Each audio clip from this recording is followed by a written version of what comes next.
This is the Sirui 56mm f1.2 for Sony E mounts, but it's actually available in also Fuji X mounts and Nikon Z mount. And it's actually one of 3 different lenses that they released. The other 2 are going to be the 23mm and the 33mm f1.2 lenses. And these lenses are new by Sirui, and I really wanted to be excited about them, but unfortunately, specifically with this 56mm, I experienced underperforming results. It's pretty unfortunate that the lens didn't live up to what I thought it could be, because I actually really like the color scheme. I'm a big fan of the black and blue color scheme, and especially the blue ring around the front of the lens. But like I said before, the lens did underperform, and I wanted to kind of make this review to kind of warn you against the lens itself. Supposedly, the issues that I did face with this lens in terms of focusing were fixed in a firmware update, but the photo shoot that I'm going to show you in this video was done before the firmware update was available. So I'm going to show you guys the performance before that update, and maybe in a future video I'll show you guys the performance after the update, and maybe even show you guys how the Sirui 56mm compares to the Sigma 56mm.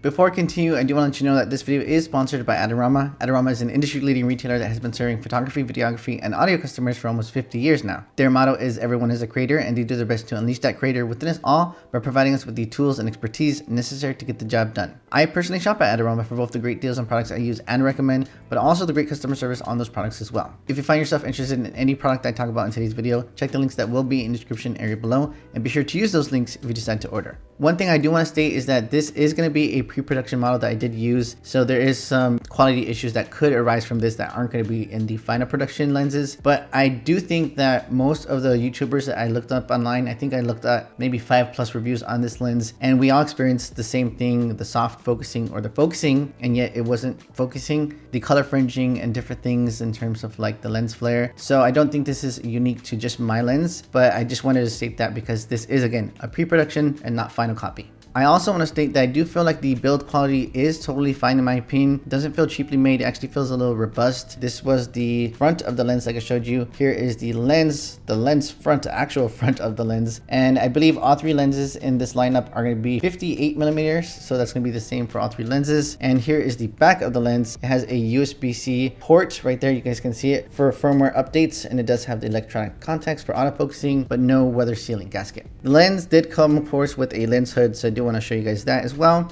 And it also came with this little lens pouch, so in case you guys need to put the lens away, then you have this right there for that. The lens also came in this box, so in case you guys were curious about what it comes in, well, that's the box right there. And you guys can see that was the 56mm with the 33 and the 23 right next to it. Supposedly the 23 and the 33 perform better than the 56. That's what I've seen in other reviews. So maybe I can get those lenses myself and test those out. Okay, so here we are in Lightroom, and I'm not sure if you guys can see this yet, but there's a lot of color fringing. So that was another issue that I did experience with this lens that I don't think would be fixed in a firmware update, but I could be wrong. But I think it's just something that has to do with how the lens is created. Maybe that'll be fixed, maybe not. But that was another issue that I did have with this lens. I definitely learned from this experience of having a bad lens at a photo shoot that I should test it out. You know, I feel like that's something that's common sense that I didn't really expect, because I experienced another review. I reviewed another lens. That lens I didn't test in it at all, and then I did a photo shoot with it, and the lens performed amazing. That was the Viltrox 75 f1.2. Highly recommend that lens for portrait lenses. But with this lens, the Sirui 56 1.2, I did not experience good results, and I'm going to show you guys exactly what I mean. Here on the screen is one of the first photos that I took with this lens at this photo shoot with Kiandra, this night photo shoot. And I do want to just show you guys how it looks like zoomed out before I zoom in on different things like the color fringing that is happening over here. I didn't want to say that this is the worst color fringing that I experienced in a while, but it actually is. I've used a lot of, I've been spoiled with different lenses like the Sigma 35 1.2, the Sigma Art 105 1.4, and other lenses, to the point where I forgot that color fringing is going to be an issue whenever you have any sort of contrast in terms of light and darkness, in terms of bright areas and dark areas next to each other. That's some of the color fringing there. In terms of the focusing, I did actually focus on her eye. So you can see that I did focus on her eye, and yet it's still slightly out of focus. This was something that I constantly experienced throughout the entire photo shoot with this lens. I felt like I focused on the eye,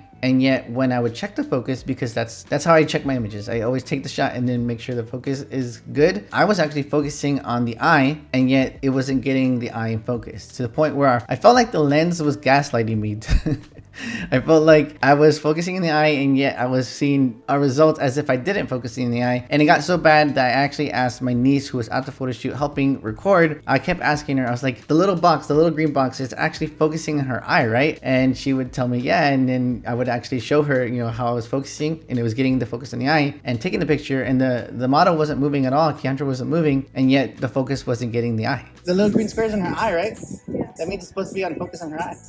I take the picture, and then it's still slightly blurry. So this was just one image, but let me just zoom out and show you guys another image. So this is from afar, and then here's a close-up. You can see that the eyelashes are in focus, so that's fine, but she is really close to the camera. If I were to take any sort of further away shots, then she starts to get slowly out of focus, and that's the experience that I had throughout the entire photo shoot. Here is the image pulled back, so you can see that she is filling a lot of the frame. I think one issue that I was seeing constantly through different reviews that I saw is that the image was going to be in focus in the center, but then towards the edges, it starts to lose focus immediately to the point where it needs to be at something like f4 to get constant sharpness throughout the image. But for me, if I'm going to get in lens that's f1.2, I'm going to use it at f1.2 throughout the entire photo shoot. You could also use this image to kind of see how the bokeh would look like behind her. It doesn't look too bad in my opinion. It kind of does look a little bit like cat eye shaped here in the back, but that's just one image where you can see a little bit of the color fringing and the bokeh balls. Here on the screen is the last image that I want to show you guys from this quick review on the Sirui 56mm f1.2. It is a nice image in my opinion, but let's see when I zoom in a little bit on different things. So let me just focus on the eyes, and you guys can see, or not focus, but zoom in on the eyes, and you can see that even though the focus was on the eye, you can see that it's still like, I want to say if anything, it's maybe back focused or actually front focused a little bit, so that the eyes and the eyelashes are not even in focus. They are usable if I do a little bit of sharpening, and if I